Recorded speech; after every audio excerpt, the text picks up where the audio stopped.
इसके आधार पर सेना के 21 पैरा कमांडो के एक दस्ते ने दिनांक 4/12/2021 की शाम को संदिग्ध क्षेत्र में एम्बुश लगाया था। एम्बुश के दौरान एक वाहन एम्बुश के स्थान के समीप पहुंचा। उसे रुकने का इशारा और प्रयास किया गया। रुकने की बजाय वाहन द्वारा उस जगह से तेजी से निकलने का प्रयास किया गया, जिसके उपरांत इस आशंका पर कि वाहन में संदिग्ध विद्रोही जा रहे थे, वाहन पर गोली चलाई गई, जिससे वाहन में सवार 8 व्यक्तियों में से 6 व्यक्तियों की मृत्यु हुई। बाद में ये गलत पहचान का मामला पाया गया। जो 2 लोग घायल हुए थे उन्हें सेना द्वारा ही इलाज हेतु नजदीकी स्वास्थ्य केंद्र में ले जाया गया। यह समाचार प्राप्त होने के बाद स्थानिक ग्रामीणों ने सेना की टुकड़ी को घेर लिया, 2 वाहनों को जला दिया और उन पर हमला किया। इसके परिणाम स्वरूप सुरक्षा बल के एक जवान की मृत्यु हो गई तथा कई अन्य जवान घायल हो गए। अपनी सुरक्षा में तथा भीड़ को तितर-बितर करने के लिए सुरक्षा बलों को गोली चलानी पड़ी, जिससे 7 और नागरिकों की मृत्यु हो गई तथा कुछ अन्य घायल हो गए। स्थानीय प्रशासन और पुलिस ने स्थिति को सामान्य करने के प्रयास किए हैं। अभी स्थिति तनावपूर्ण लेकिन नियंत्रण में बनी हुई है। पुलिस महानिदेशक नागालैंड और आयुक्त नागालैंड ने दिनांक 5/12/21 को घटनास्थल का दौरा किया। ताजिद पुलिस थाने में घटना के बारे में प्राथमिकी दर्ज की गई है और मामले की गंभीरता को ध्यान में रखते हुए इस मामले को राज्य अपराध पुलिस स्टेशन को जांच के लिए सौंप दिया गया है। इस संदर्भ में एक विशेष जांच टीम एसआईटी का गठन किया गया है, जिसे 1 माह के अंदर जांच पूरी करने के निर्देश दिए गए हैं। उपरोक्त घटना के पश्चात दिनांक 5/12/21 की शाम में लगभग 250 लोगों की उद्वेलित भीड़ ने मौन शहर में असम राइफल की कंपनी ऑपरेटिंग बेस पर तोड़फोड़ की। भीड़ ने सीओबी के मकान में आग लगाई, जिसके उपरांत असम राइफल की टुकड़ी को भीड़ को तितर-बितर करने के लिए गोली चलानी पड़ी। इसके कारण एक और नागरिक की मृत्यु हो गई और एक अन्य घायल हो गया। प्रभावित क्षेत्र में किसी और अप्रिय घटना को रोकने के लिए अतिरिक्त बलों की तैनाती कर दी गई है।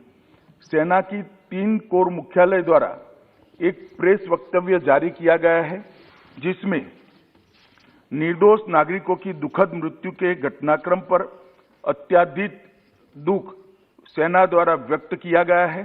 सेना द्वारा इन दुर्भाग्यपूर्ण मृत्यु के कारणों की जांच उच्चतम स्तर पर की जा रही है और कानून के अनुसार समुचित कार्यवाही की जाएगी।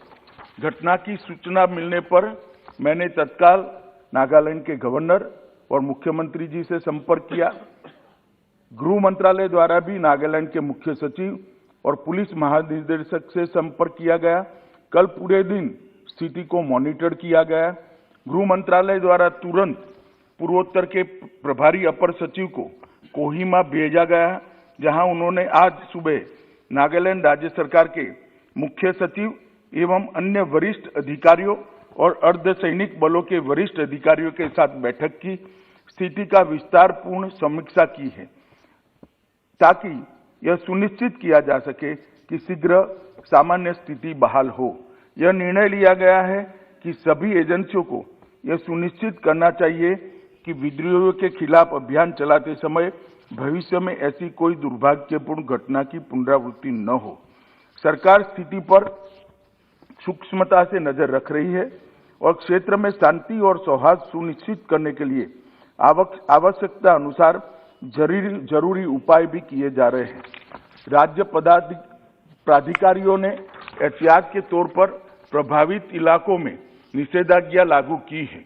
भारत सरकार नागालैंड में हुए इस दुर्भाग्यपूर्ण घटना पर अत्यंत खेद व्यक्त करती है और मृतकों के परिवारों के प्रति गहरी संवेदना व्यक्त करती है।